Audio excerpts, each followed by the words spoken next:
She's looking at it like the computer's like, I don't know. Is it okay now? Still sounds like, you hear that one? it's low. What you could do is go to that little mic on the left-hand side and audio settings. I mean, you already know how to do it. So just go there and see if your input volume is Oh, it is low. Oh, did we just troubleshoot that live? I think you did. I'll close that ticket. Because I know How sound. is it? How is that? There you Wow. Yeah, you're back. They let her talk down when I'm not around, yeah. It's only tied down when I'm out of town, no. I don't trust many when I'm in the city. I've never been a shooter, but I keep them with me. Watch them steal the style and say they inspire. Bitch, I've been a boss who wanna get higher. They let her talk down when I'm not around. What's good, guys? Welcome back to another episode of Talk Down. It's Ron, and I'm joined with Juan as always. And today we have another special guest. Goes by the name of Danielle Illario. Singer, songwriter. Danielle is multifaceted, very talented. Someone that I've come to know just because of her singing chops. Danielle was performing at a restaurant that I happened to go to. I mean, I saw her schedule and I was like, you know what? I might as well go see this talented singer sing in person because I actually had her CD. So I went and she was real cool. She approached me. She approached everybody that was around there, just like listening and vibing with her. And from then on, we just, I tried to get out and view her shows as much as I could. And that turned into just a random friendship because we had a lot of things in common. We basically spoke the same language when it came to music and spoke the same language when it came to just overall friendships. We were vibing. So we ended up taking a random trip to Mexico, like on some friendship stuff. Like we both needed time away. I was like, yo, you want to go to Mexico? And I think I caught her at the right time because she was like, let's go. And it was one of the best trips of my life because we both got to like really relax and recharge at the same time. So without further ado, Talk Down. This is Danielle. Hi. Thank you. Thank you so much. So tell us a little bit about yourself.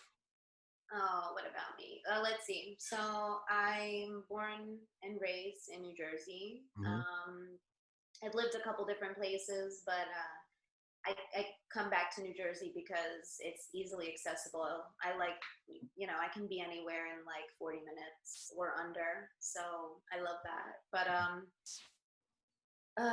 grew up in Edison on the south side, and as anybody who comes from there knows, it's a mixed neighborhood. And I grew up with my best friends were Puerto Rican, Filipino, Haitian. Like you had this I thought spectrum. that's how it was everywhere. Yeah. I really did. Little did I know, like right up the road in North Edison, it was very different. But grew up there, went to Edison High, which taught me a lot. But I love my friends, and from there. And what else? Would you say, before you get to, would you say that being where you're from, especially the south side of Edison, do you feel like that helped you become the person you are today?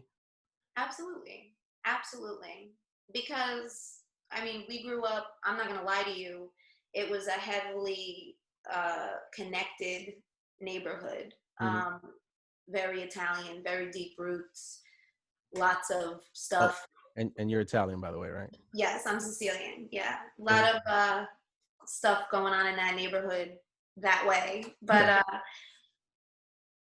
very inclusive in that, always had different types of people around me. My parents always had different types of people around us. So like gay, Black, Asian, we were always cooking their food, and I would feel super blessed for that because I really took that for granted growing up. I really honestly thought that that's how everybody lived, that like everybody ate international dishes, and people had conversations with their parents that were difficult. My parents were very open. My parents were, my mom was militant, but my surroundings were very hippie. So let everybody in, but also stand your ground, yourself was a real thing in my neighborhood and in my family. So I'm happy to have come from that for sure.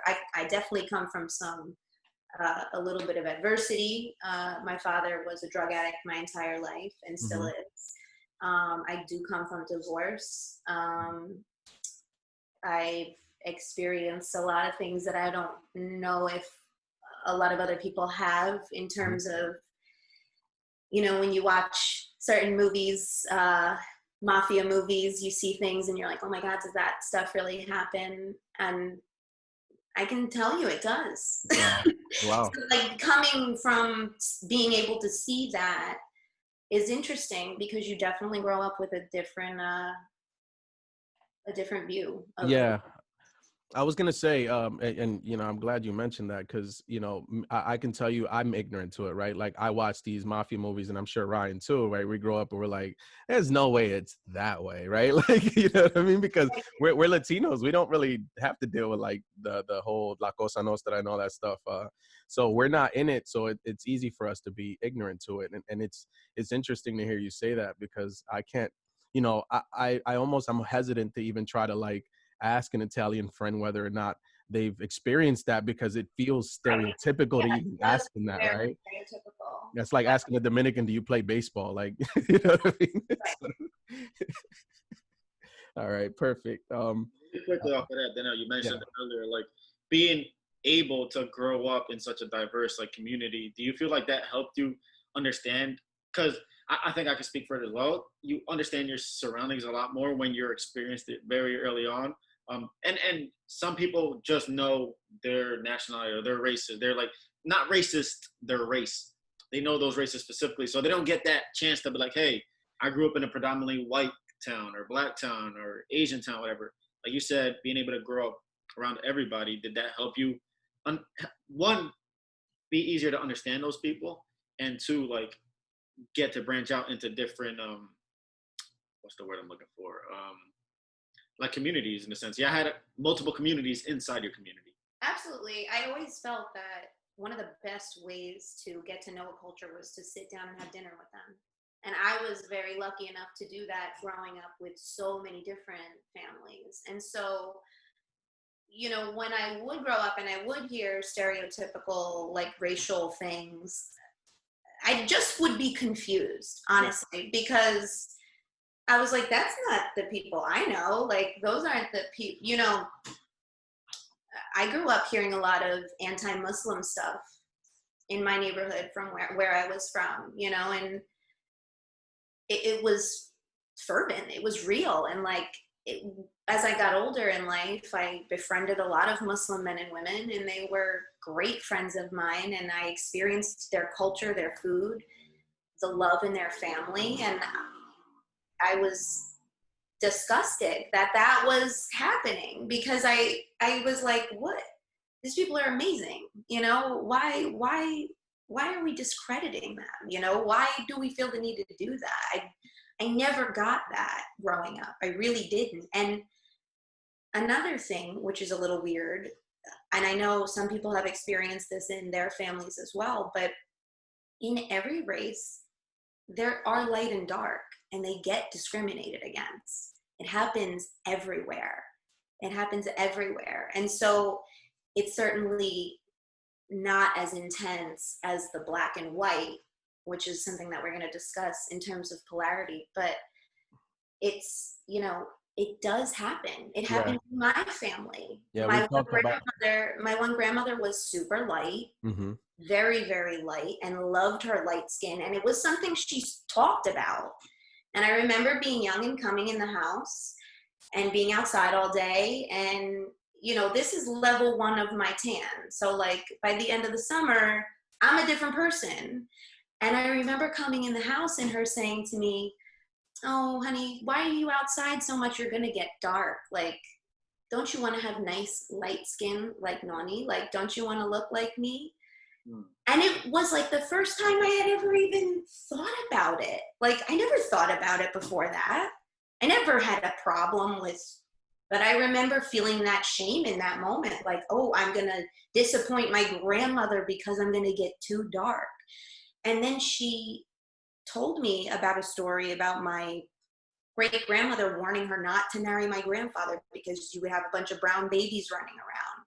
I'm one of those brown babies. And so like, no, I will never understand the African-American plight. I will not, because I have just not gone through that. So I can't ever claim that. But I know what it's like to feel like a freak in my own family, to feel like I'm doing something wrong because I'm getting a different color. That was so weird to me. Like, it was weird that that was even a thing. But, you know, that's also something I grew up with. That's also something, you know, that's part of me as growing up and in interpreting the world. Yeah, Having adults tell me things. we actually learned what that was when it's not only did it happen between different races, it's racism, right? But internally, when it happens between your own, it's colorism. And we didn't even know colorism existed until 2 episodes ago, right? Like, I had to educate myself, because we talked about it within the Latino community and how colorism, you know, you have some Latino that are lighter skinned that have more opportunities, better education. And then, you know, they also don't want their daughters dating the darker Latinos. Right. Right. So we know all too well. And it's great that you mentioned that, because I mentioned a friend of mine who's Sicilian, who I know that I know has mentioned that to me, and you happen to be that friend. So I'm glad that you elaborated on that, because a lot of people really, they're ignorant to the fact, and they're also ignorant. And I don't mean ignorant as like a negative term, right? I just feel like, yeah, we just don't know, right? So we assume that because you're Italian, everybody's all like, you know, we're fighting the same battles, or because you're Dominican, we're all on the same page, we're all good. But no, these type of things happen internally, and even in our own households. Right, where we have to either try to either understand where my grandmother or my great grandmother's coming from when she's calling someone a Haitian, right, because they're darker, or at least educate them on the fact that that's not the right way to think, right? Because this isn't, you know, back when they were growing up, where it was different. Right, and just to pause right there and touch on the subject that we're going to talk about today, polarity. You know, we're visual creatures. Yeah. And so it's not weird for us to look at something as different than us. That's okay. That's part of our reptilian brain. I don't know if that's ever going to go away. But what we need to stop doing is attaching labels to that. It's okay to see a difference. I'm not down with the people who are like, I don't see color. You're full of shit. Okay? You are. You're full of shit. You know why? You do see color, and you should see color, and you should see the beauty in every color, and you should see what's going on, and you should enjoy, and you should get into it. Stop with the I don't see color. Stop it. I love it. So, but before we get into polarity, let's a little deep dive to your Instagram account. I think Ryan had something that he saw immediately, because I know you, and I know that the person you are when you're comfortable, when you're around people. And I don't even think when you're comfortable, I just think it's in your nature to just be who you are, no matter where you are. And I think a lot of people could learn from someone like you. I don't think I've ever caught you in an uncomfortable situation where you're like awkward or felt like you're just a social person. I think it comes from your background, right? Like you easily being able to connect with anyone in the room. But Ryan saw something that was interesting, and I was like, yeah, that doesn't surprise me. So before I even ask you what, I want to just jump into a quick question, and we can go across the board. I'll answer last. Specifically speaking, because it's going to lead to my question, and you'll probably get it after I ask the question. You're a smart person. What's like, it could be like a sweet or chocolate bar. What's your favorite candy bar that, or sweet that you would love? Juan, you can go first if you want. Mine is a Nestle Crunch. that's whack as hell, but I just love a Nestle Crunch. I'm a Kit Kat girl. Always have been. Although the other day I did have a peanut butter Twix, and it was amazing. Wow, Twix, yeah. Mine is a little more rare. I love those cookies and cream Hershey bars. Oh, the white ones, yeah. I love white chocolate. I don't know, like I used to eat so much chocolate when I was younger that I kind of just like phased off of it, and I barely eat chocolate now, but white chocolate is like amazing. Yeah. I was a candy kid. I was always a chocolate kid. Yeah, I just feel like I need like 2 glasses of water after that Hershey's bar, the cookies and cream one. I just feel like it is kind of like I get you on that. Yeah. I get facts. So being off that Kit Kat bar, what's the right way to eat a Kit Kat bar? Because going through your Instagram, you're talking about my Kit Kat video. Yeah, explain to the people watching how a Kit Kat bar should be eaten. So I just love dismantling candy bars. I don't know what it is. I don't know because I don't know. I just appreciate the construction. And so I really appreciate the deconstruction. Like, of course, there are days when I'll just crunch, crunch, crunch. You know, but you know, if I'm taking my time, you know, if I'm taking a break, as it says, intended, I'm trying to follow directions. You know, so I break it off, then I break the end off. Then I bite the sides. Yes, wow. The other end off, and I separate the wafers. Like, I wanna, you know, this candy bar has been going for a long time now. There's a reason. I want to get in each layer. I want to know why each one is so delicious. And let me tell you what, if you break that down and do it, you will not be disappointed, my friend. You will not. So you're savoring it, not only the taste, but just the fact that they took the time to make this for you, right? I mean, like, I'm getting maximum caloric intake. It's insanely delicious. Like, let's give it some, you know, respect. Let's find out about it. You know, I like to dig. Jumping off of that, the way you're explaining it, not only with the Kit Kat, but like, does that transition to your life as well? Like, do you like to, and not that we break down people, right? But do you like seeing individuals as layers and understanding those layers? Because I think, and it kind of just made sense in my head as well, like, you do understand somebody more if you understand them as a person, like, broken down into their true layers. Like, yeah, peel back the layers. Yeah. Right. I'm not going to lie to you. I've definitely made quick judgments before on people, for sure. When it feels dangerous. You know, when you meet somebody that you're like, you stay there, you know? But yeah, you know, I'm a complex being. I can only assume you're a complex being. So, you know, just like I am multifaceted, I think other people are. And, you know, it's important to look into that, because why you react to something the way you do is a direct result of something that happened in your life that you either processed properly or processed improperly. And you're just trying to complete that feedback loop.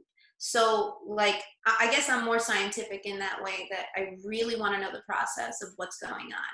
I'm interested in the emotional reaction, and that's, you know, fireworks are amazing. It's cool to fight with people, but it's also really cool to, like, come in the back door and look in and be like, oh, okay, that's why you're a fucking asshole, because, yeah, okay, doesn't give you a pass, does not give you a pass, but at least now you know maybe how to approach that person better. You know, you don't know, if you don't know your enemy, how you gonna get at them? You know what I'm saying? No, yeah, that's true. No, before we get into the topic, there are two things that are apparent to me on your profile. One is family, and another, and obviously your music. But I think that there's one thing that's a layer under your music, and that's Amy Winehouse. And I don't feel like a lot of people really understood how impactful she was in the music biz because of how she was perceived, right? And I would love for you to, if she was influential to you, which it looks like she was, can you tell us a little bit about her influence to you and what people might have not known about Amy Winehouse when it came to music and just her as a person? Oh, absolutely. I've always, like, since she came out, I felt like from the moment I heard her voice, I was just like, oh, this was a girl who, like, was not trying to be the sexiest thing alive. She wasn't trying to lure you in. She was just like, hey, I got my heart broken and I drank a lot, and then this is how I felt. And I think a lot of people can relate to that. I liked that she was a mess. I did. I wouldn't promote that lifestyle, but, like, I thought it was really brave of her to be so vulnerable in front of so many people. You know, she wasn't, you know, doing, I mean, I know she was leaning for her fans and going towards what made her thing work, but I never felt it ingenuine from her. You know, I always felt like it came from a place of just her being creative and emotionally open. And I think in today's numbers market, that's a really brave thing to do, is to be yourself and, you know, tribute your craft to that, to being honest, which is, you know, not a lot of people do. Yeah, that's true. Rest in peace. Yeah, rest in peace. Yeah, you gave me once I saw that as well. I got those kind of vibes, like not even like being able to see videos of you singing and stuff like that and hearing that stuff. I kind of got those vibes, and it's dope that you were inspired by somebody that was such a powerful person. Yeah, I loved her out. I loved her interviews too. Like when people would ask her how she felt about other celebrities or whatever, she'd be like, "I don't pay attention to that. Like I don't care." I just loved that she wasn't playing the game. You know, like she was like, "I get high and make music. Like leave me alone." You know, you like it, great. Which is how I always approached what I do. I never wanted to be the girl out there like, look at me, I'm doing all I can to, you know. It was like a costume. What you were, your act was you. It wasn't like a person created. I don't want to uphold a character for my whole life. Yeah. I'm not into that. I never was. Like, I kind of got out of acting as a kid because, I mean, I was good at it and I did it professionally as a child, but you know, I got out of it a little later on because I just saw the thirst for fame and the thirst for exposure was so strange to me because I was looking at super mediocre people being like, look at me, like watch what I'm doing, not really doing anything, just asking for attention. And so, you know, I really appreciate artists like Amy Winehouse who were, you know, for better or for worse, herself. She was her simple human self, and I think in today's market, that's a difficult thing to be. So I praise her for that bravery, for sure. Yeah. Jumping right into my next question. Speaking of artists, not only do you notice the music all over your page, right? Being a singer and writer, but I saw even further back that you drew as well. And my question was, has creating been something that, like, been something that you always loved in a sense of just making things? Like like you said, you love the process of how some things are made. So it's creating something that, like art in any shape or form, something that you really like are you passionate about? Yeah, obviously. I mean, I love to create, and I think that's one of the reasons I love what I do is because being in a room with other musicians who can organically come up with a sound and it feels good to us, like we moved whatever was going on in the room enough to shift the vibe. Like that's pretty cool. We're doing something, you know, like I always thought that was really cool about music is, you know, it can put you in that place. It can put you in that mood. And, you know, when you can do it in a group and like, it's just cool. It's very cool. It's amazing. And it says a lot about you as a person too. And I think it's a perfect segue into the topic. Because as a musician, I'm sure that you have to be around a lot of different people, a lot of different backgrounds, a lot of different opinions. And you mentioned the word polarity to us when we wanted to talk about something. And polarity, initially when I heard it, I was like, what? Is a polarity like the Earth's like shift or something like that? Or, you know, because I had no idea. But then you elaborated on it. And what I did was I wanted to look up the actual definition of polarity, and it says the state of having two opposite or contradictory tendencies, opinions, or aspects. And I think that what you said was the dangers of leaning too far and how we can open up so many doors of communication through attempting to understand the other side of the things.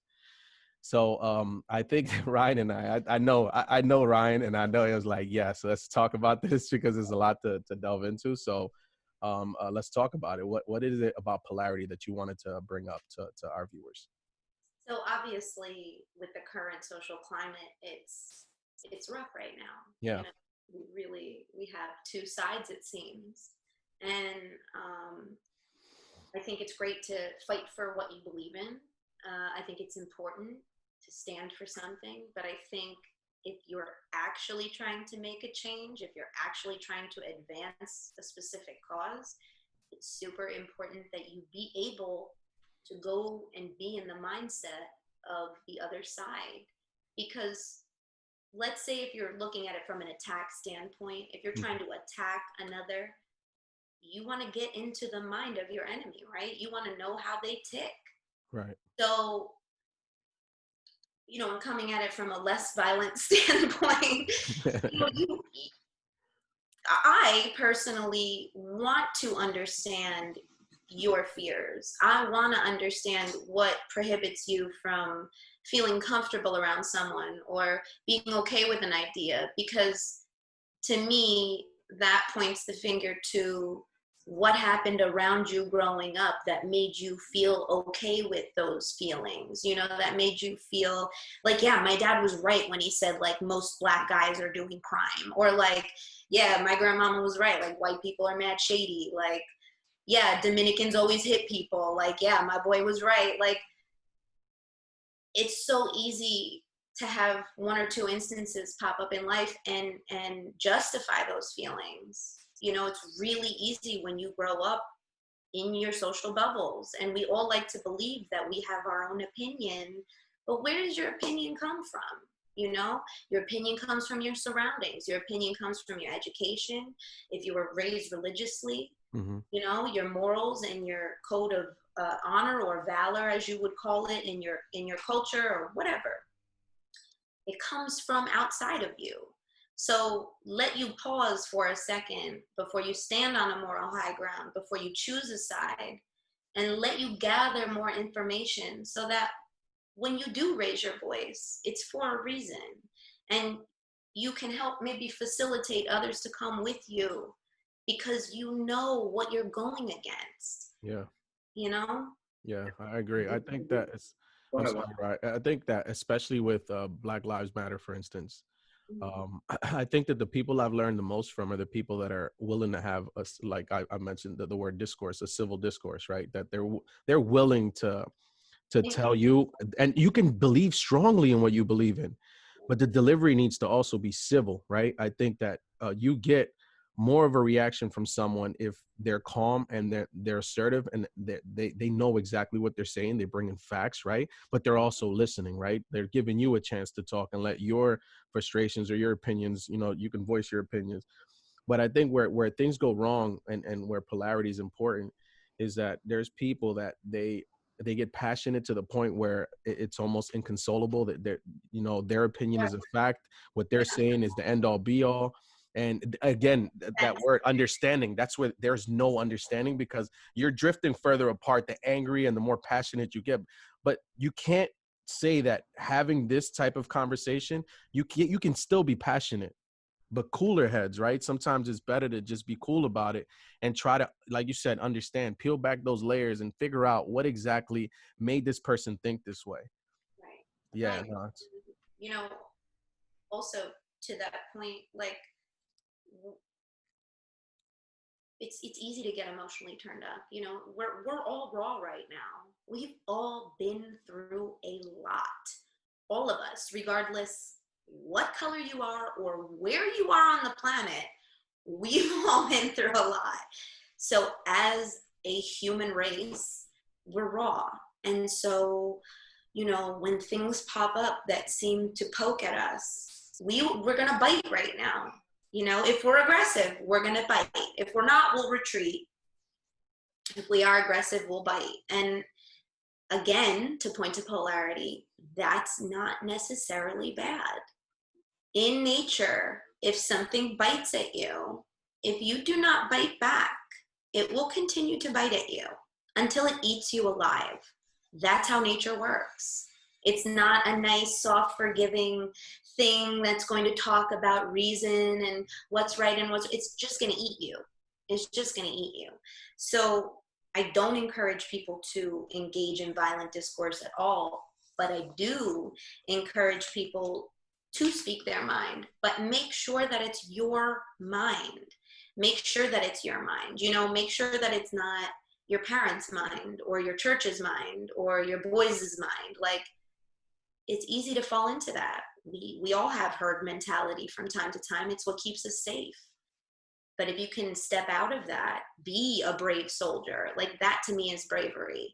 Stepping outside your comfort zone. You don't have to be a Rambo. Step outside your comfort zone and, you know, go hang out with people who maybe you wouldn't hang out with and find out what they're talking about. Just listen.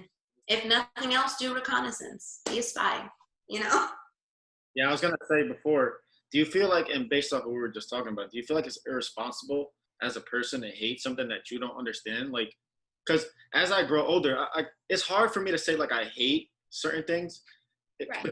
I just don't understand why, like even with like racism and stuff, like I strongly dislike people who are racist, but maybe like you said, it's understanding, hey, what forced you to think like that, whether it's your parents or was it a personal opinion, like, and you said peeling back the layers, even going all the way back to where we're joking about the Kit Kat, like understanding how things were created, I think is more of a responsible thing to do, and I think more people would have less hate in their heart if they did that. Right. Yeah, absolutely. I think it's difficult to step up to that challenge though, because a lot of us feel like we haven't been heard for a long time. And that's the frustration I think that's bubbling in a lot of people. Like, why should I take my time to try to understand you when it's been going on for so long? Exactly. James Baldwin, phenomenal speaker, says it best. It's taken my time. It's taken my grandfather's time. It's taken my aunt's time, my uncle's time, my children's time. I understand that. I understand that feeling of like, what do you, okay, you're done. Like, you're done. We've been doing this long enough. I very, very much get that. Which is why when the riots and the looting started to happen, whoever was doing it, you can't tell me that the system that we had in place doesn't allow for something like that to happen. We glorify these insane goals, and standards of living for certain people are just unbearable. The meeting place of that is explosive. Like, we know this. So when I was, being vocal about that and saying, I get it. I wasn't saying go out and do it, but I was saying, when a child doesn't feel the love from the village, it'll burn it down. Yeah. I was having I was having a conversation with someone, and they happen to be white, right? And they were like, all pissed off about the rioting. And I was like, look, no one here is agreeing with the fact that there are riots going on, right? That their business is being burned or anything like that. No one here is advocating for that. Absolutely. How can you tell someone how they're supposed to channel or voice their frustrations if every single way they've tried, they haven't been heard? And it's like one side is essentially willing to peacefully talk about it, and I feel like and another side is more combative about it, and more defensive about it. And we're going to James Baldwin when he talked about the Oakland riots in the 60s. He says that we just want what you have. That's right. we don't want to take it from you. We want the ability to earn it. But to your point, I think that we're letting frustration get to a point where it's now being aggressive, where it's now like, we're doing the wrong things. And I think it's a great like little segue to get into the police aspect of it, right? Because I have a cousin that lives in my house and I love him dearly, and he's a cop. And I know that if you look at him and he's out there in a protest or something like that, and people look at him on the surface, they're going to say he's a white guy, right? Because he looks that way, not knowing that he's part of the community and he loves this community that he's policing, right? I think that, and you hear this, but it's true. And just like everything else, there are bad people in the police department that are amplifying the people that are actually trying to do good work, right?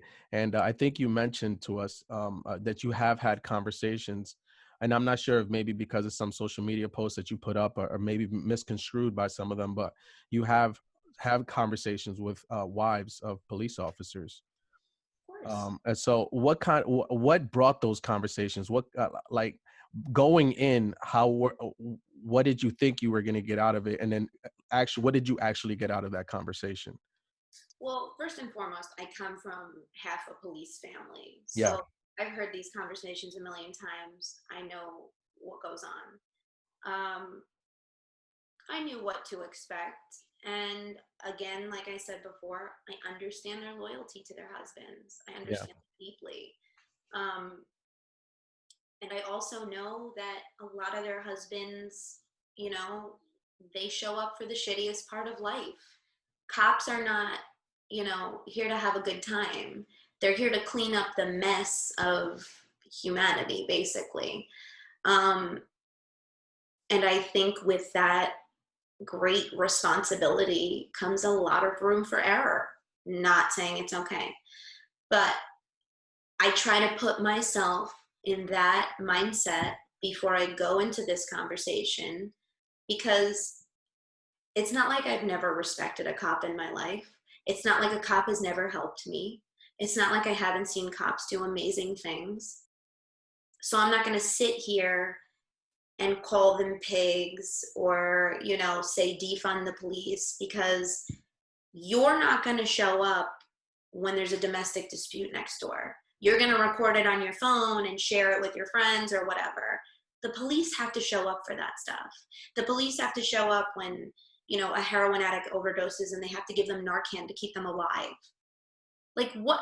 Do you know how enraging that should be to everyone? Like, that's crazy. So I know that they go through that.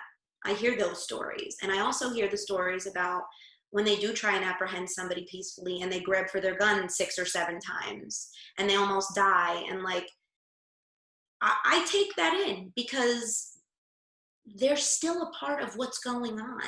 So you can pretend that they're awful and call them all the names in the world and shoo them, but they're still around and they're still working with us. So why not put myself in a position to open up that conversation with people who love them and people who are intimate with them and live with them and hear from their side what they have to say? Because I want to know, are they reinforcing the, you know, racial slurs that might happen in their house? Because I call that out. I had one cop wife tell me, you know, my husband's cool. He's cool with everybody. I mean, he doesn't want our daughter dating a black guy, but, and I said, okay, so that right there, that's a layer. That's part of understanding what's in there already, right? Like, that's and so wrong. I have to tenderly approach that moment though, Yeah. because in her mind, that is almost a point of pride. You know, Like normal. That's a position of power to say, well, you know, we don't want our daughter, you know. Okay, tell me why. Tell me why. You know, I want to know. I don't want to shut you down there because I want to know where that comes from. I want to talk to you about that, you know. And when we get to the end of that conversation, 9 times out of 10, that person realizes, like, yeah, I guess that is a shitty generalization, and maybe I should, you know, think about that. Of course, there are the women who combat me, and, you know, I had one woman sit across from me and her lips started twitching, and I was like, oh boy, I'm getting you. I'm striking that nerve.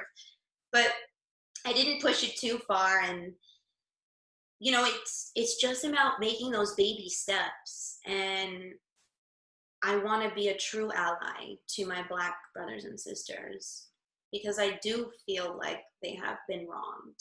But to properly be an ally, I need to sit at some very different tables. And to do that, like we were talking before, I can shapeshift. I can drink wine and eat pizza and, you know, talk about PTA meetings and, you know, I can do that. And then you can also catch me, you know, smoking a blunt, eating peach rings and drinking Old English. Like, I can go both ways. And because of that, I see the ties between everybody. And I'm like, I'm just doing this from both sides. I'm like, come on, come on, come on. You know, like, I don't want everybody to have to be okay with everybody. That's not my plan, because that's not how life works. But I want you to at least be able to open your ears to you know, and be able to take in some information. So, but I think no, that's why you're here. This is your show. We're co-host here, right? So I think that's the best part of this our format.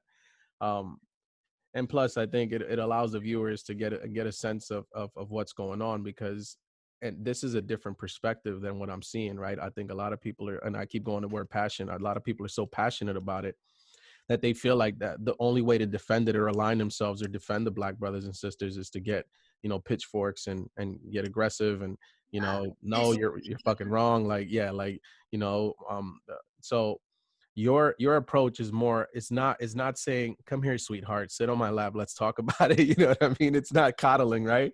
It's more so saying, all right, so let me hear why you're feeling this way. Okay. And rather than say, no, you're fucking wrong, you're letting them go a little further, keep going. I think we're, you know, shooting ourselves in the foot by becoming so politically correct, because you know what? I would rather you say how you feel and we know who you are than have you dance around and me have to be like, it's cool. You don't have to believe in what I believe in. Now, I don't think you should be asserting hateful things. Right. But I want to hear how you handle certain situations, because that's going to tell me how much time I want to spend with you. You know, what you say means to me. You know, I think by dumbing everything down for everybody and making everything okay, you're just allowing things to fester under the surface. Yeah. And I'm going to say this, which may be controversial, and I am not a supporter, but I will tell you that the rough way that Trump has handled this country has allowed a lot of bad stuff to come to the surface. Yeah. And for us as a nation to go, ooh, that is a problem, and that's not working. And for that, I think we need to be grateful. I'm not saying be grateful to him, because I think as a physical manifestation and as an entity, he is quite repugnant, but I will be thankful for the process, like, you know, thankful for your trials and tribulations, because I want to see it. Get it out. Get it up, get it out. Like, let's go. Let's talk about it. Let's air it out. Let's go. Because we don't have time. We don't have time for the niceties anymore. You know, we are going to die one day, all of us. So, like, while we're here, you know, let's clean out our drawers a little bit, so that, you know, the people that come in can, you know, have a little room. Yeah. So it's either we're getting it to the surface and getting it out so we don't leave it for our future generations, or we keep sweeping it under the rug and our future generations are just going to keep sweeping it under the rug and become that silent majority that was there before Trump went into office. I think that one thing, like you said, I will never thank him for anything. But one thing I will thank him for is that he allowed us to identify who that silent majority is. So that you had those all the time, and I was like, if anything, and when she was saying that, I knew exactly that's what you were thinking, because I know me and you have conversations. It's like he's allowed racists to be more racist. Right. It like you said, it's like you brought it to the surface, like, oh, okay, that's what y'all about. But yeah, right. Okay, great. Like, good to know. The dangerous part of that is again, social media gives everyone a voice, right? So what I see the dangers in, and it's great that you're talking about, you know, having those conversations, because I remember there's a kid, he's younger, and he's all about, you know, Trump this, Trump this, Trump this, and he's a Latino kid, and you know, honestly, you can believe in, you can vote with whoever you want, right? But when it came to like just picking his brain in person, trying to figure out why you supported him, and his answer more or less was that because everyone else hates him, you know, and I think that you peel back psychologically what he is as a person, and you even look at the sports teams that this kid roots for, and it's those teams that people love to hate. So this has nothing to do with his policies that he feels are going to help us, right? It has more to do with the fact that it's so easy to hate him that it's easier for you to align yourself with him because you feel like you're winning. And I told him I would love to have a conversation with you, because I can talk about policies. I can talk about structurally what's been done that really doesn't help us, right? And again, the political topic, that's another thing that I feel like we're taught never to go that way, right? Don't talk politics. Like, you should be able to have a conversation as Americans about politics, and we should be able to disagree and go home and say, that's still my boy or that's still my girl. Right? Absolutely. And that happened with him. And I was like, well, I would love to sit down and talk facts, right? Because we can go to the far left and far right media, and we can talk about what they're saying, or we can just meet in the middle and we can discuss like like two gentlemen, right? Without, I'm just trying to understand why. And for the most part, I just really saw under that it had more to do about the people that it was more of like the troll aspect, right? Yeah, Like, people like that. People like that he is, you know, loud and bold, and you know, we like yeah, that. that he, I don't give a, I don't give a, you know what, yeah, Right. Yeah, that's a fun place to be, I guess, for a minute. You know, I think we all at some point in our life have felt like, you know, like assertive and bold, and that's great. But you know, back to his policies and stuff like that, people back him so hard in this country as well because we are a capitalist society. right, And I will bring polarity into this once again. That's not necessarily a bad thing. I believe that capitalism is something that binds us and bonds us. You know, if it were up to race, religion, skin color, you know, we wouldn't work with each other. But money breaks all boundaries. We right. gotta make money, right? We don't give a shit what the guy at the corner store looks like. We don't care. What do you care? You're just going to get milk. It doesn't matter when it comes to money in exchange. So having a person who only cares about making money, you know, of course they're going to prevail in a place like this. Of course they're going to prevail in a place like this because we've been indoctrinated with that thought in this country too. Like, I just got to make money. I got to make money. I got to get on top. I got to make as much money as I can, you know. That's what we're taught, you know. So when we're presented with a leader who basically only cares about being super flashy and having so much money, like, those of us weak in mind and looking for some sort of guidance are going to say, yeah, let's go. That's it. That's right. Like, I want more money. Yeah, of course I want more money. We love money, right? As a business owner, I'm not going to lie to you. He's helped me these past few years. He has. I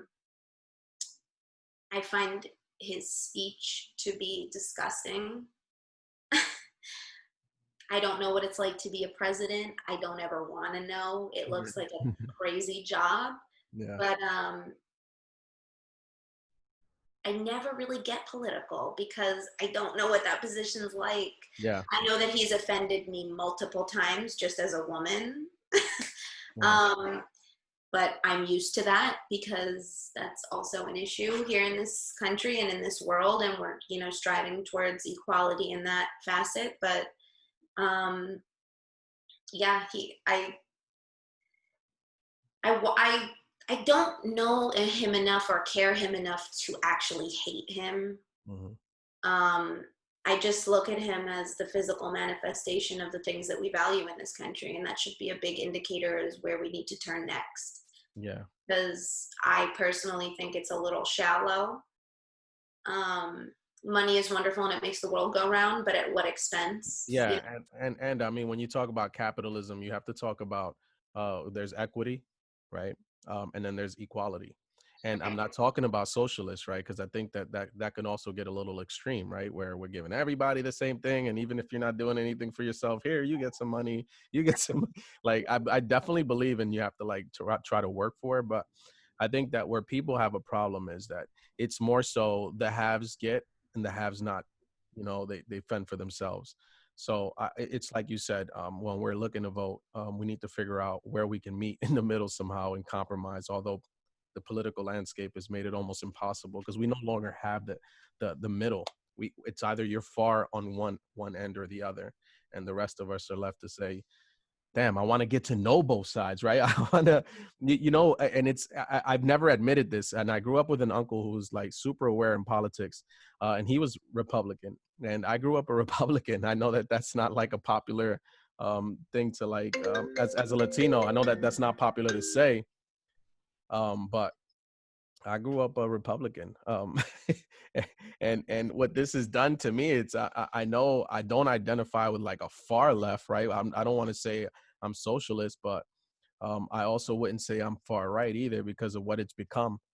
But you know, it's almost now, this is why I love that you brought this topic, because now more than ever, I'm eager to have these conversations. Where can we somehow, if we really do want to make this country great, we have to meet in the middle somehow and talk. This is our country, all of us, right? So how are we going to make this better? Not only for the people that are trying to get a buck, but the people that are trying to get this, like that equality that they've so long been promised and haven't gotten. Right. I want to circle back real quick before we got into that, man. You were talking about talking to that wife of a cop and how she was like, oh yeah, we don't let our daughter date black people or whatever. Like, for me, that's always been such a lazy way to parent your child. You're basically telling them, hey, this is how you're gonna think.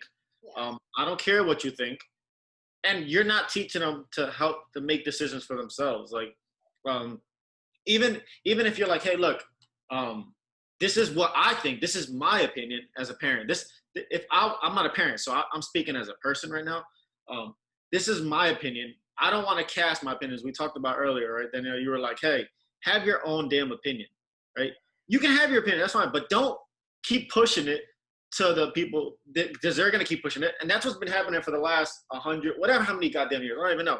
Everybody's opinions keep getting trickled down to the next generation that nobody has their own opinion. So instead of being like, hey, you have to do this, or and some of these kids are forced to, because that's their support system, like money-wise and all of this stuff. Like, yeah, you're going to abide to rules, right? But at what point do you get where you're like, you know what? I don't give a damn what my parents think. Like, I'm going to make this for myself because I'm my own human being.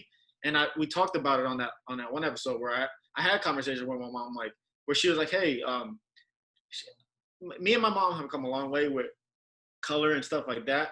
And for the conversations that I've had with her being a Dominican woman, born in the Dominican Republic, and coming up around a different time, her reasons are different than my reasons, right? So helping her understand that, hey, we live in a different time.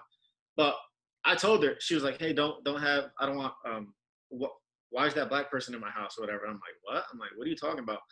I could easily be like, oh no, you're right, mom. They'll never come back here. Or I won't hang out with black people anymore. And I'd be in that same circle where I'm like, oh, I don't like black people. I don't like people of color because my mom said that wasn't right, whatever. Like, that's just mad lazy as a parent. And if you're a parent and you're listening to this, y'all need to stop that bullshit. Because it's frustrating. It really is frustrating. I think, like you said, working through the insides and having these conversations as an individual, and be like, yo, I need to do better as a person. Before you're a parent, you're a person, and that's just not right as a person. You shouldn't make decisions for people. Yeah, as a safety, yeah, but like even that, like what do you even mean? You don't even know that person that they're dating, like. Right, and you would hope as a parent that you've instilled in your child enough, exactly, moral fortitude for them to make a proper decision for their life. Like, I don't know, my parents were very big on treating me like an adult very early, and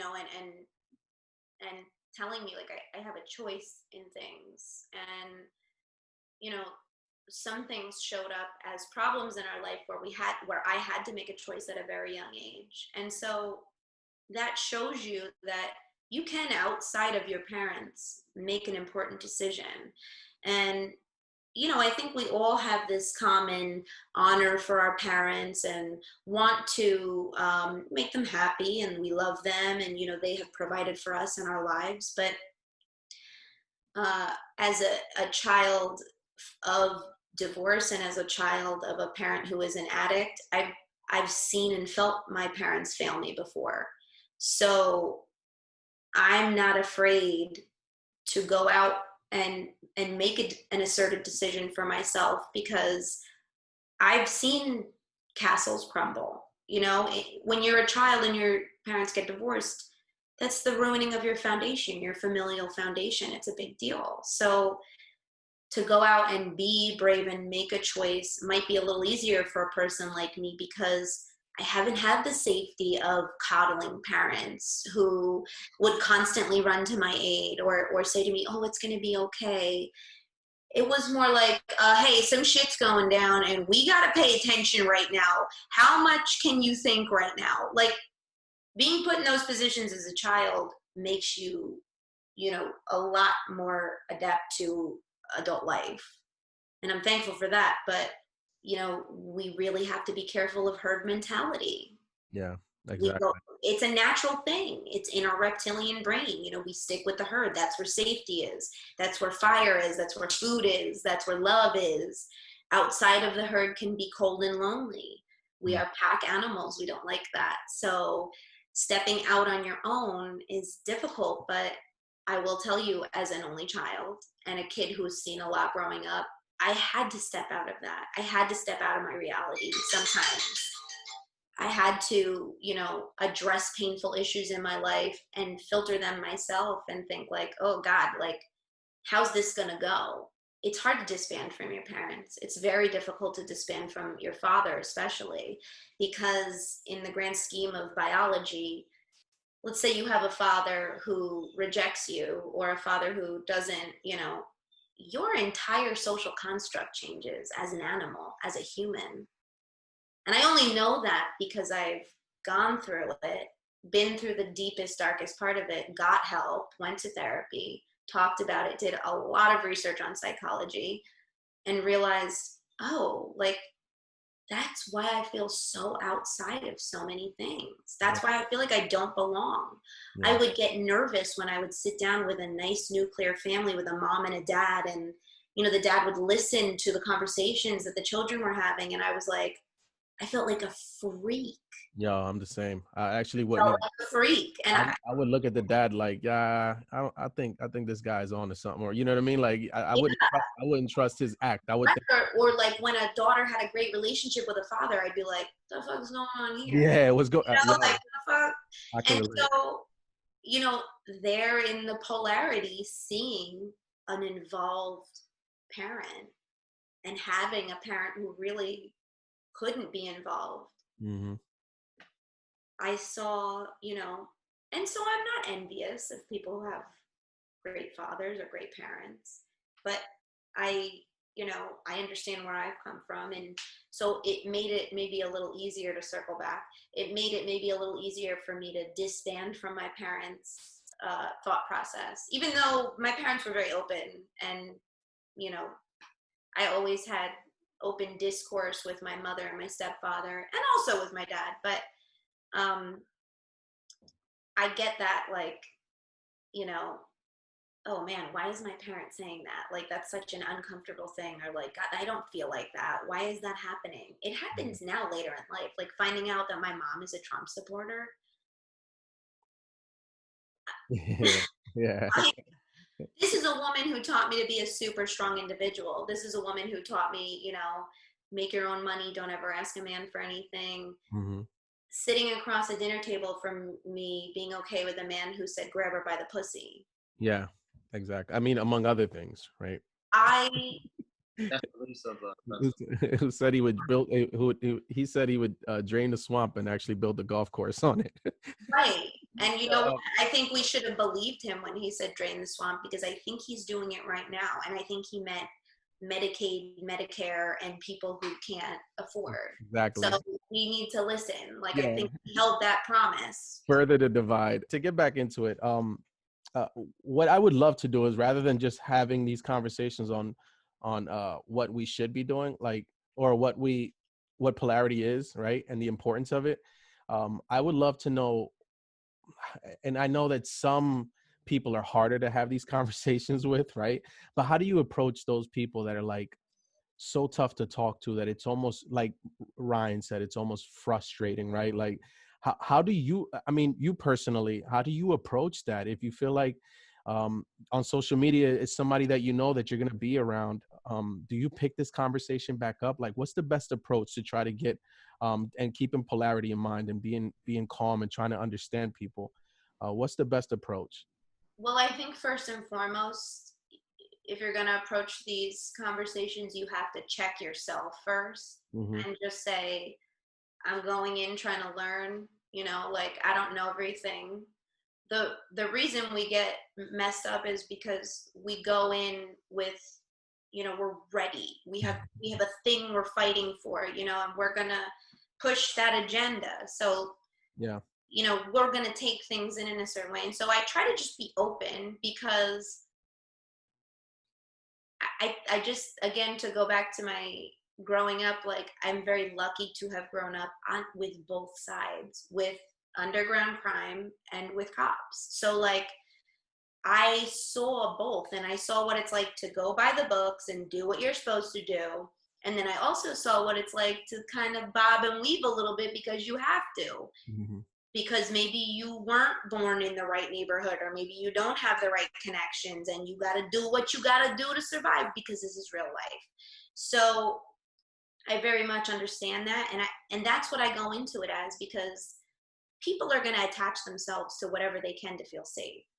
I'll never take that away from people. We all need that. You know, everybody has their thing that makes them feel like them. So if it's being a cop or being a cop's wife, I'm not going to come in and dismantle that for you. That's who you are.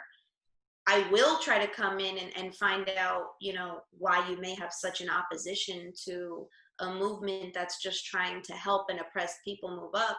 I want to know what's holding you up from that, for sure. And I think that's something we should talk about. But when I initially go in, I try to be charming. You know, I try to be funny. I try to crack a joke. I go into it wanting to understand them. I really do. And I think that's something that we all need to work on, is like, I don't want to come into this conversation to prove a point to you. I don't have to prove anything to you. I don't. I really don't. Because at the end of the day, you might not change. And I might not change. You know, you're from a certain part of town in a certain period of time. I am from mine, and whatever. If you're inflicting pain upon other people, then I'm probably going to be a little more adamant about cracking you open. But I want to go into it understanding, you know, there's so many of us here, and we have so many points of view, and we've been so many places individually. We all have our collective feelings, you know. I want to go in and I want to know. Now, if I find something completely detestable in your personality and your character, I'm happy to see it, so that I know that's where my boundary lies with you. You know, that's where I don't cross, because you don't understand, or you know, I'm not going to make you understand. So we can stop there. And I'd rather have that door open than slammed in my face. You know, I obviously don't sit down with a cop's wife and go, I think the police should be defunded. They're not going to listen to anything I have to say after that. So why would I assert that? And secondly, I don't even believe in that principle. So that's crazy. Yeah. But no, that's perfect. That's perfect. I think it's weird, because it's a normal way to have a conversation when you're trying to understand somebody. You ask why, and when they can't tell you why, then they start to realize, wow, that's fucking stupid, or damn, what the hell was I thinking? Right. I'm also at an advantage, though, because I am an entertainer and I do get to mingle with a lot of people. Yeah. I get to relax with people. I get to drink with people. So I get to get into a lot of different groups very easily, you know, and I try to use that, you know, as best I can. But I do have an advantage in that field, in that I can, you know, people want to talk to me. People do want to engage with me. So it is my social responsibility to handle that, you know. Yeah, you catch them a little bit more unguarded than they normally are. Right. They're a little more open with me. They're a little more like, I'm weird to them, you know. What am I doing with my life? You know, like, I don't have a standard corporate thing going on. So they, you know, I'm looser. They want to know. No, I think it's so important. I think when you mention, you know, trying to check yourself, right? I think the importance of just looking at yourself in the mirror before you walk in any conversation, I think that applies to anything, right? Like when you're just walking in society, you don't want to be a loose cannon. But I think there's power and peace in agreeing to disagree. Oh, for sure. At some point, you just have to get off the horse and say, you know what, we're at an impasse. And rather than it affecting my friendship, I think it's better if we just agree to disagree. Right. That's right. one thing. Another thing, I think that before you walk in any conversation, and maybe you could speak on this, is know your facts. And I'm not talking about facts that are being fed to you from like, this way or that way. Just know the truth, right? Like, know the truth and just do a little bit of fact checking so that when you have these conversations, you're not like left with the but this person told me. No, this is what the numbers say. Right. Yeah. Numbers are very important, and you just have to be careful who's putting out those numbers. Yeah, exactly. That's exactly what I mean. But yeah, and we are all going off information that we're allowed to have. Remember that. Like, that's something I like to remind people of. You know what you know, and that's what you know. Like, there's a lot of stuff that you don't know. There's a lot of stuff that the general public doesn't see. And the only reason I say that is because I've done parties for the upper echelon. I've been in celebrities' houses. I've been in senators' houses. I overhear the conversations. It's part of why I love what I do, because I get into those places and, nobody pays attention to me. I'm a singer. I'm in the corner of the room. Who cares? I'm probably high anyway, but I listen and I hear things, and I very much understand how things work up in those levels, and being able to speak that language, being able to be in those rooms, it's paramount. A lot of people hated on Jay-Z for, when he started getting involved with the NFL. And I remember that. Yeah. And I just thought that was so stupid, because why are you hating on him? We're looking at an organization that has profited off of black men for how long? Why not have a black man come in and, and I know there are black owners, but, why not have somebody with the mentality of a hustler go in and see what's going on and work, on a couple things and, let him be. I think it's so funny that people have such knee-jerk reactions to, certain moves that people make. You don't know the rooms that people have to sit in. You don't know the conversations that people have to have and how they have to change just to level up, which is why you're on the street protesting, which is admirable, but why they're in the boardroom talking about actual decisions. And that's actionable items. Yeah. Right. So and I went to protest. I went to protest with my friend, and I'm with it. I wanted to be there. I wanted to see. I wanted to experience it, and I wanted to stand next to my friend and, support her. And I was very happy that I went. I heard great speakers, but I also knew in the back of my mind that later on that week, I was going to be sitting down with some pretty important people discussing this actual issue. So, that there had to be two different me's, one who showed up to the protest and one who can sit at the boardroom, meeting and say, this is unacceptable for our community, Yeah, no, I see it. And that's part of doing your part, right? I think that we all talk a good one, but this is part of what I was talking about. We need to get we need to get in the room. We need to get in those conversations and those tables, just so that we can see each other, rather than, signing. We can sign petitions. I think they're great. But rather than seeing signatures on a page, you're seeing a true, full me in the flesh. Right. Show up for your community. There's definitely things that you can do. There's things I do all year long, especially with New Brunswick. I love working with them. I love working with Elijah's Promise. I love working with the library because they offer free English classes for children in the area, and that's super important.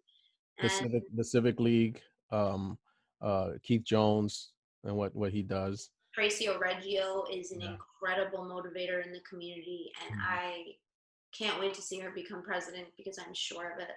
Yeah. She just lays the trail. She's so amazing. But that I would encourage people to do that as well. Your social justice warriors online, but where are you when the food bank needs help? Where are you when the community opens up a new thing at the library? It's important for the youth of those communities to see faces around who support what's going on, and who say to them, yeah, you got a shot. Yeah. You got this. I'm behind you. Be a body, be there, Don't just be in the streets. Be there in those communities where people can see your presence, like you said, see your actual self there. Yeah. put a face to the words. Right.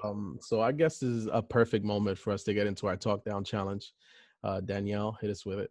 So my top down challenge is for you to find somebody with contrasting views and either go have a meal with them and sit down and talk to them. If you have to do it over your phone, do it over your phone, but go and reach out to somebody who maybe you don't have the same views with and discuss it with them, and really discuss it with them, you know, without putting on emotional airs for yourself or your cause. Like, be open. Yeah. It's the only way that we are going to facilitate change is Yeah. to meet in the middle and talk about it, you know? And so I really encourage our viewers to go out and find somebody, maybe it's a family member, an aunt or an uncle or a friend who maybe doesn't vibe with whatever you're doing, and say, just, hey, you know, we got the time.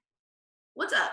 Yeah. Let's talk about it, you know, and you know, make a promise to them that you're going to end it, you know, very nicely and civil, and You won't smack anybody upside the head. right, and Thanksgiving's going to be fine, but you're, you know, you're able to do that for yourself, at least. If not for your cause, at least do it for yourself, so that you know what it feels like to take in contrasting information and use that for your cause, you know?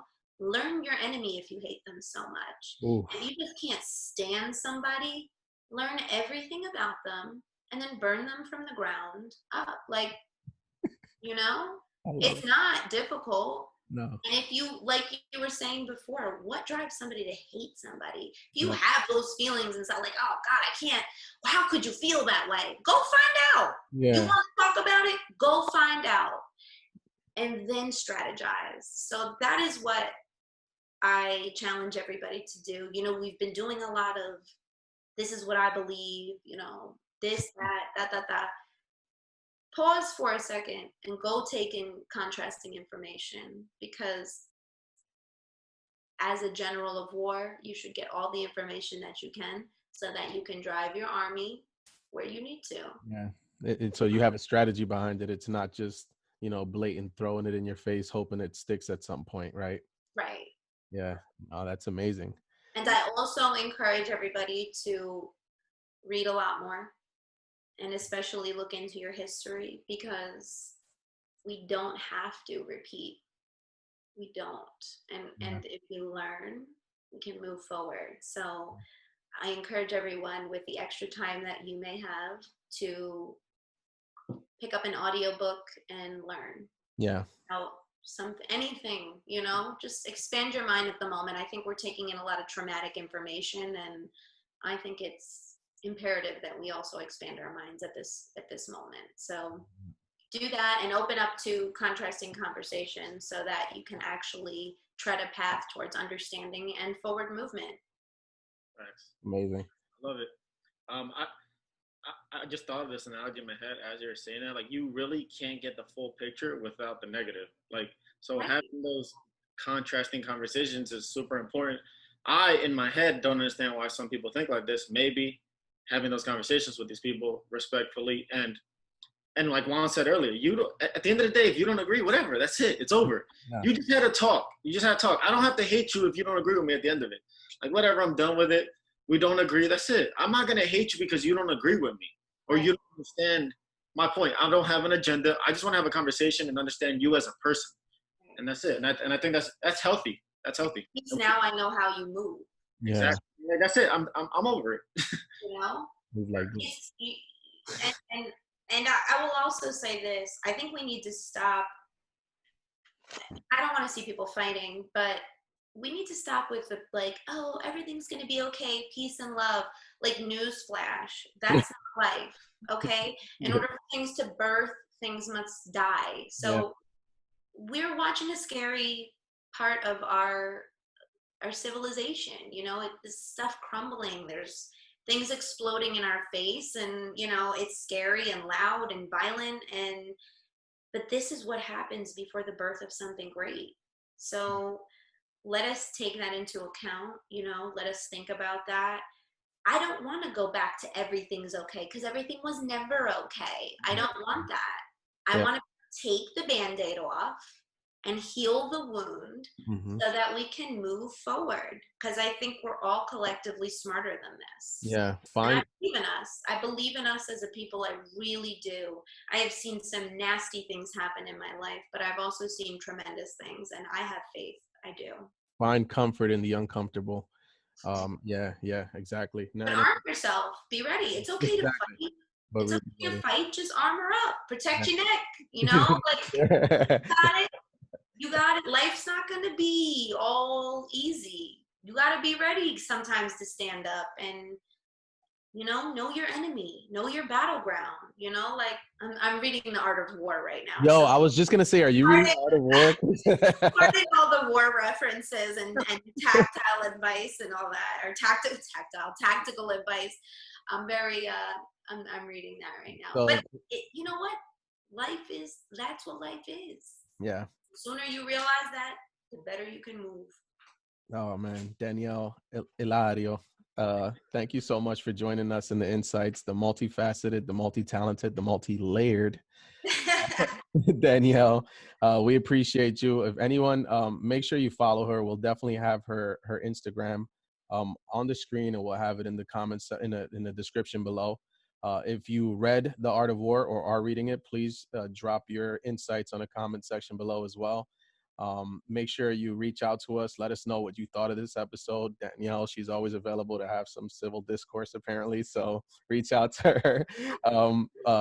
Danielle, I can't thank you enough.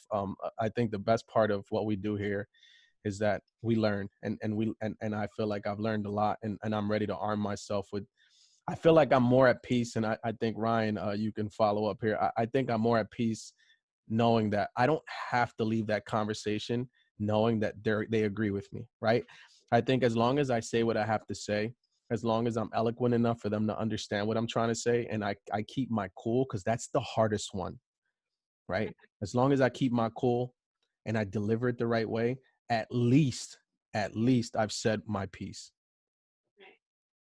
Exactly. And this is something I need people to understand very clearly. Just because you notice someone else's hurt or pain does not take away from your own. And that is something that I'm seeing is very common in these all lives matter, people. You don't have to take away from your struggle or what you've been through in order to understand what someone else is going through. And I would be remiss if I didn't mention, we're very quick in this country to exalt and honor our soldiers and our fallen heroes, but we rarely look to the slaves who built this country on their backs and thank them.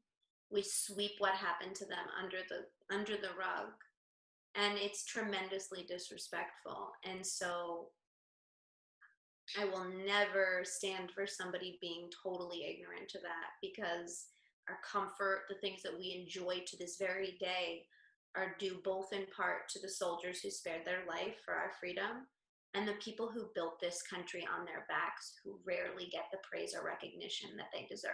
So let that be a very clear message. We need everybody to understand that, and it doesn't mean that you have to repay those people for what your ancestors did to them or whatever you feel. Just acknowledge. If we could all just acknowledge, I think we could meet at a place of beautiful communication and experiential and emotional depth where we can grow from. And I believe that we can do that. Wow. Snaps. Thank you guys so much for caring enough to have a platform to talk about these important issues, because I know that, it takes a lot of time and dedication. And so I personally, as a person who does work with the community and does do things behind the scenes, I'm super appreciative to people like you who, push this initiative forward. It's really important, and I thank you guys for taking the time to do that. So thanks for having me on. This is the beginning. I'm sure we'll invite you for other episodes as well. Hans mentioned it in other episodes. We do have ideas in the future of having panels where we have multiple people on at the same time and we try to host them, and you'll be one of those people on there for sure. And that we can execute what we've learned on this episode, where we might not agree on everything because there's going to be a lot of different opinions in that chat, but we'll go back and make sure we challenge ourselves on that episode as well.